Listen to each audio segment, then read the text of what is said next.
And round we go. Where we stop, nobody knows. Welcome to Soul Star Radio. We're out there, often, in fact. We're in Chiltern, Victoria, on our way to Wagga Wagga, which I could probably say twice because there's just not enough of them. Wagga Wagga actually means the land of many crows. So this is why I like going to Wagga Wagga, because my totem, one of my most important animal totems, is actually the crow. Not the movie where the guy goes and burns a whole heap of stuff and goes on a vengeance thing. Although some people get into crow medicine that way. It's sort of, they get very angry. But the other side of the crow is actually a lot of laughter and some ridiculous jokes and humour that probably only crow people can get, which is why that's probably not funny. But yeah, so we're on the way to Wagga Wagga to an expo, and I'm joined again, as I was last year, just before Wagga Wagga Expo. I'm joined by the lovely Joanne from Joanne's Temple, a good friend of mine. And hello. Good to have you back on air. Thank you. 12 months on. Yes, and feeling a bit more confident this time. Definitely. A bit nervy last time. I was like, Jacqueline, damn you. Exactly. Got you on here. Yeah. So at that time you were starting off your skincare range, and you were starting off the business with the facials and that sort of stuff, and beauty therapy and things like that. And we were sort of talking about what happens when you start off a business and all those sort of things for people. You know, if you're out there and you're looking at starting off your own business, whether it's in the spiritual area or beauty therapy and things like that. We have a bit of a chat about career. Life change career. Yeah. So tell us, how's this last 12 months been for those who don't know? Wow. So this time last year, I went to my very first expo with my product. Jacquelene coming, and which was really. You didn't think so? I didn't think it was great. Fantastic opportunity. Since then, I have been doing expos and markets each month. I'm averaging about 2 or 3 a month, which is a lot considering where I started. In the last 12 months, I rented a space to see clients with my facial and massage business. That was a good learning curve. Very grateful to do that. Would I do it again in a hurry? Probably not at this stage. Not under those sort of terms. No. I guess it's a good example of reading the fine print, most definitely. When you're signing up on a contract, especially when you're starting out. But nevertheless, it's been a great experience for me, and it did take me outside the comfort zone. One thing that I have done when going through the journey is make sure that I still have a job, so that I've got income coming in until my business takes off. Because like everything, you still need to pay the bills and mortgage and everything else that goes with it. Oh my God, yeah. And service-based businesses can take years. It is actually an apprenticeship of sorts. It's like being, when Mickey Mouse played in The Wizard and Apprentice, and he kind of got, I'm sick of mopping. I'm just going to whip up a spell to mop. It kind of got a bit messy. And that can be like what happens when you start out getting appointments, and it's like, well, this is great. And then it's like, wow, the whole room's flooded. What do I do now? And it's like, hang on a minute, you might just need a bit getting there. So I found like there was a period during, like I've been doing full-time readings for 24 years thereabout, and I found there was a certain point, and you can get even at advanced stages in your business, you can get to the point where you need to do the hiatus, you need to do the time out to really refocus everything. And I had about a 2-year gap there where I actually went back into the corporate world. That was my last corporate job I did, and that's going on, about 20 years ago. And but what I did while I was doing that was I would have a reading in the morning, I'd have a reading in the cafe at lunch, and then I'd have a reading at night, and that was, Monday to Friday, and then I'd do the weekend market readings while I was holding down that corporate job. And I found by going back into the corporate world, I was able to master myself in that environment far more, and it actually gave me more depth when I was dealing with corporate clients. So I get a lot of clients that come from all walks of life, from students to their parents to employees, employers, tax agents, lawyers, some interesting people, celebrities, sports stars, entertainers, and sometimes companies dealing with infrastructure deals in the billions of dollars over sand and sea. It's like overseas. But like what you're saying, you have to build this. And yeah, and I remember at MBS at the Monterey Spirit Festival, maybe last year or something, I was doing a platform readings, and I was also looking at that business. And I actually picked this guy out of the crowd and said, well, that's a bit like if it was that you decided one day on the spiritual determination that you've decided to do this work, that you're quitting your day job, and the next day, that's the first day that your shop's open. It's had no advertising, no preparation. Here we go, expecting that, well, the door's open. Okay, we're all the people. And I know it's true that if you build it, they'll come. But, they didn't come that quickly. And, of course, he ended up having to close that and go back to the drawing board. And I sort of talked about exactly what you've done.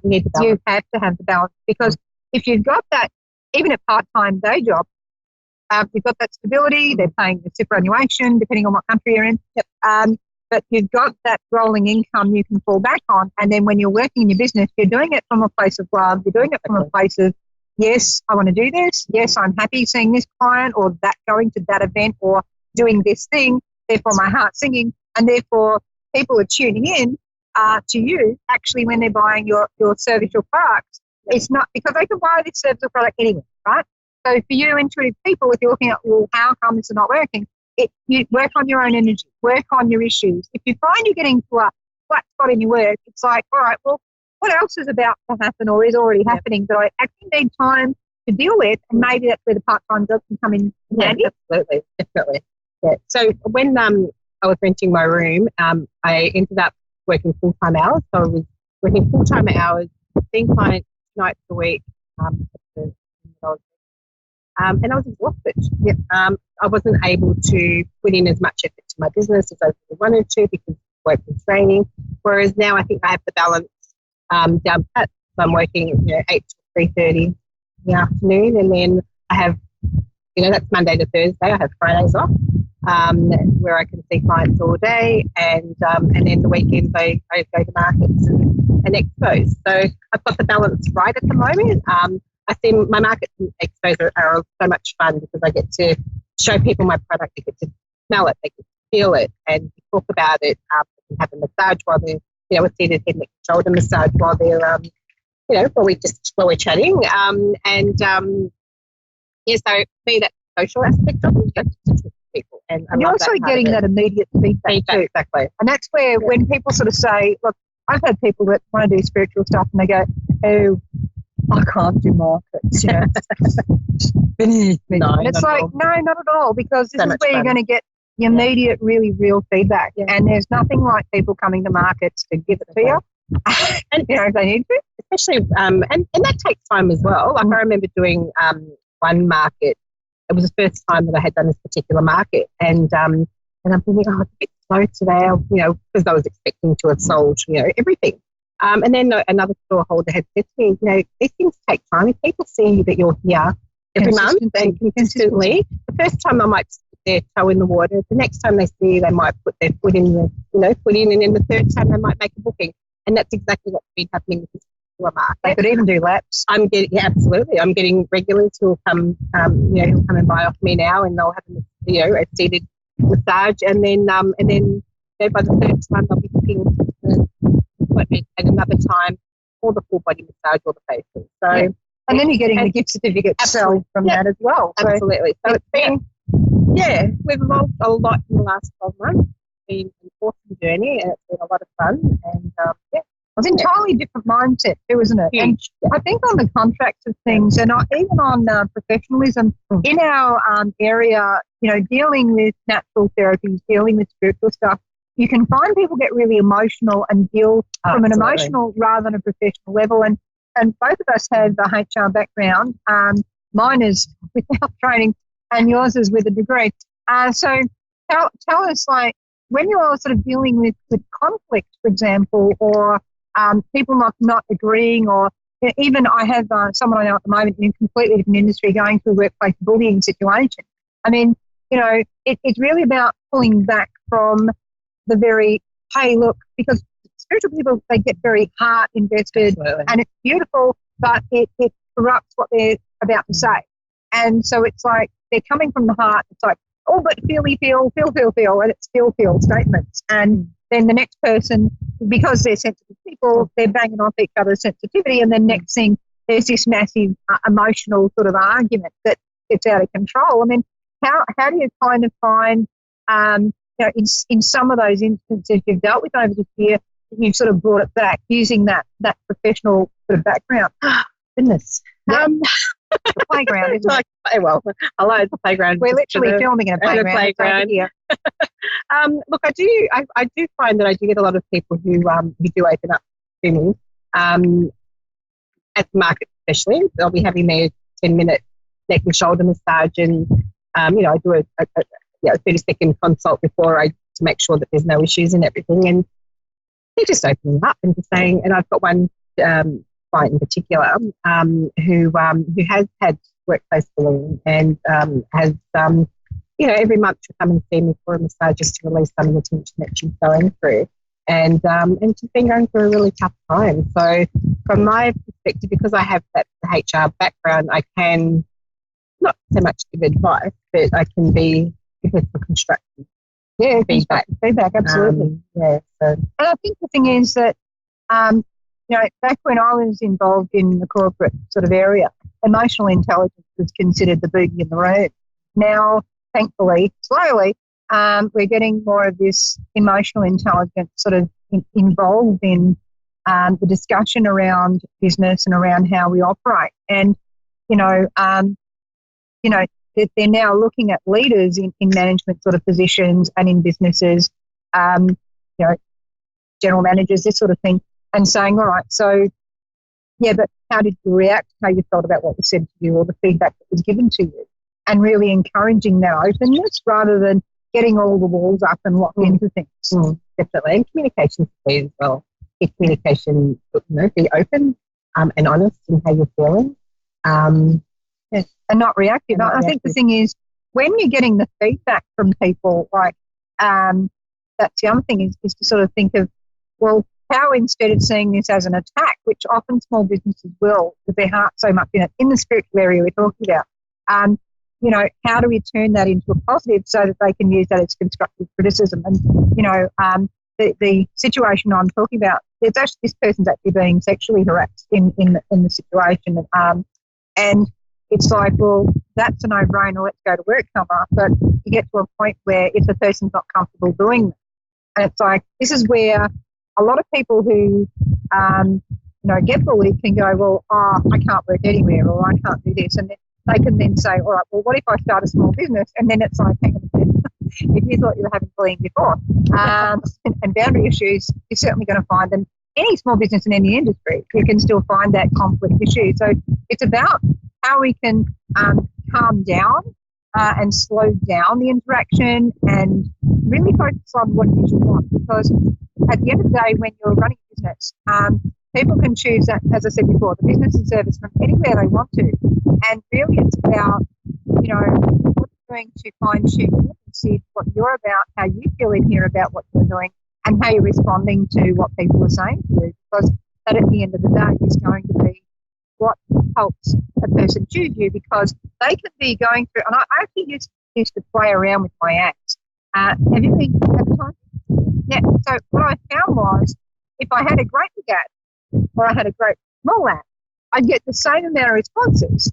And what it was with me was people would say, I saw this great big ad of this other person, but I saw your small ad. I just felt the energy coming off it, right? Or I could have a great big ad and that invites people asking for charity donation, which is kind of interesting because they think you're loaded. But really, I was just running a sort of a check anyway, and there's a lot of stuff I do behind the scenes that people don't even know about. It's very voluntary and all that sort of thing anyway, but it's interesting, how you even position your marketing. So it's really important to stay true to your message, work out what your message is, and stay truthful to that and build your brand around that. And like even building your ethical code for yourself, because that keeps you in check. No? Yeah. I've had situations where I've actually had phone calls from men. Yes, I remember those phone calls in my wanting and they were like that. It's like, talking to one of them, just calling about your and then I knew where they were going with that. So I did shut them down and I said, look, I'm sorry, I women only. And there are services out for that. I operate a professional business and at this stage, women only. But that's not what your ad says. And so I ended up saying, well, it is now. I'll be changing my hair. What would have been, can I ask, now, not that what were you wearing should be a question, but because really us women are frankly sick of that question, but what was your ad wearing at the time? What were the words in it? It was British massage. Right. And facials. There was nothing. They just got a whole other and interpretation a description of a description of what each service entailed, and there was never one that did a happy ending. No happy endings here, right? You know, but it is. Some people will call it. Yes, definitely. I think that's probably the safest way to put it. Really, some people, but not all of them apparently. But you know, the thing is, with that, I used to get badgered for that when I was doing massage. That's why I stopped doing massage actually, because when I used to do massage, I'm actually looking at massage the body, but I'm actually seeing right into what's going on with your organs, right? I'm able to see that stuff. So yeah, I can do massage. I can do a lot with that. I was rather healing with that, but I was getting the gunky guy callers as well, and it was never women saying, "Hey, baby," surprise, not. It was men doing this. It wasn't women. But these men would ring up and say that sort of thing. And what about this, love? Yeah. And it's like, honey, you do know how to use, you know, and at that time for the yellow pages. Yeah. Well, I said, you need to look under another word starting with E, you know, and it involves a word that kind of sounds like taking someone somewhere, like maybe escorting them somewhere. And I'm sure that you'll get exactly what you want in that area. You know, like, why are you, and actually it's not because they want that from you, it's actually because they're enjoying the power trip on the phone. I had felt very violated after and actually felt disgusted. Yeah. Like, seriously? Yeah. I'm trying to, and at that stage, that was earlier on in the year. So my confidence level was quite low anyway, because I thought, oh, you know, I made the right thing, I've taken such a risk. And then to get that call, you know, after I settled for a little bit, I actually got quite angry and thought, you know, how dare you? Yep. You know, so yeah, but thankfully I haven't had any more calls. No. Since then, but I'd be prepared. And it's really interesting because some light workers would say to us, oh, it's because you're not radiating enough love and light that happens. No, there are people out there. And like even back in the day when I used to advertise in the paper for the psychic stuff, and you'd advertise, you know, psychic readings, right? Phone number. And I remember this guy going, oh, look, I'm really wanting to have a chat with you. And that chat involved me saying, look, it's not that kind of service, honey. And he said, oh, but, you know, I said, look, I'm going to hang up now because the questions you were asking me were not of a psychic nature. It was about what, anyway, let's not go there. It's just, I can still remember this. This is probably 20 years ago. I can remember that call. I can remember where I was standing in the lounge room of the house, my last ever rental I rented in Mill Park, the address number of it, the street, the suburb, and the little glass, you know, circles on the sliding door as I'm having this conversation and going, ugh. Yeah. And there's something you don't forget, is it? No, it's just a horrible, yucky feeling. And it's just, it's a violation because there are places they can go for that. Why call us? And it's interesting because we talk about the workplace bullying and sexual harassment, you know, in the workplace of, in this case, the person's being harassed at work by a face-to-face person. And yet in the small businesses, you can still find, particularly as a woman, you get that. I mean, how many men get women coming in, pinching the backside of their jeans going, hey, love, what about going out the back? I mean, would we do that to blokes? No. So, you know, God, I would not do that. No, definitely not. But you know, that's happened. No, it has. It's kind of a weird thing, but it makes it a bit harder for women running businesses, but not impossible. Yeah, no, we just have to develop a really inane sense of humour. Absolutely. And unfortunately, we should have to. No, we should. And at the end of the day, we should just have the right to go to work to say. I think the great thing is, and I think the great thing is being like for women running businesses, which is why it's important we do that. And the more we keep stepping out there and keep going, the next generation, it's easier. And it's also about educating not just our daughters of how to protect themselves. It's about how do we educate our sons and daughters.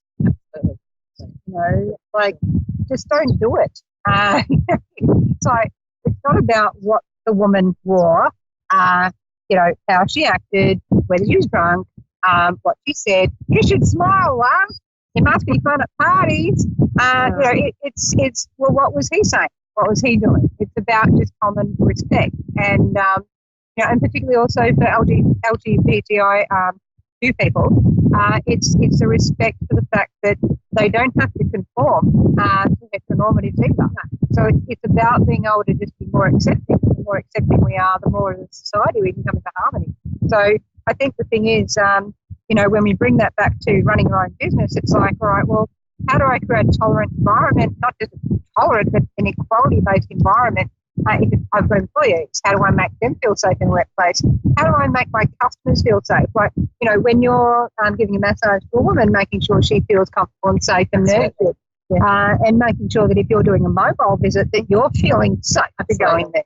Yeah. And it's like the other thing as well is you don't have to see every client, and there's been times where, I've had some clients as well that they book in and they could arrive at the door and, 99.99 something percent, I'm going ahead with that appointment. But there have been times that I've been very prepared, even though they're standing at the door, to say, I'm sorry, I'm going to have to ask you to leave. Here's your money back. Yep. Yeah, absolutely. You need to put yourself and your safety first. It doesn't feel right. Doesn't feel right. And nobody can tell you how you're feeling either. Yeah. If that's how you feel, that's how you feel. With empathic people, though, we tend to say, oh, it must have been my fault. I must have done something, or it must be, imagining it. But the thing is, you've got to actually back that. And that means saying no where it's a no and trusting it. And like Joanne says, if it's a no, it's a no, because you have to trust that. That's what the whole point of doing this is if you're running a business and as a spiritual person, you have to back what you're feeling and not go, oh, it'll be okay, I'll just deal with it, or I'll just make nice but I don't want to upset them. It's having to really go with who you are. Definitely. Thankfully, I haven't come to that point, and I hope I don't get to that point. Yeah, it's a fun one. I mean, the phone call was enough. Yeah, no, I actually had a guy and he wanted an appointment in Sydney, and I was going to be touring in Sydney, and I actually had this vision of if I saw him at the apartment I would hire in his particular case. The only time I've ever had this. And I actually saw him pushing me up against the wall and rather inappropriately, and like I had that vision as I'm speaking to him. I said, oh, look, I'm sorry, I can't book you. That's it. Can't book you because that's a feeling I have. And if I'm not going to listen to that about myself when I'm saying stuff to people and seeing stuff and they come back and say that's exactly how it happened, the room even looked like that and the person said that and they did that. If I'm getting that for people all the time and I'm getting a vision while a client's talking to me and I'm going, whoa, I mean, what am I doing, So it's this funny ride of risk, wisdom, stupidity, perseverance, bit of a gamble, and learning to trust yourself. Trust is the main thing. Trust is definitely the main thing.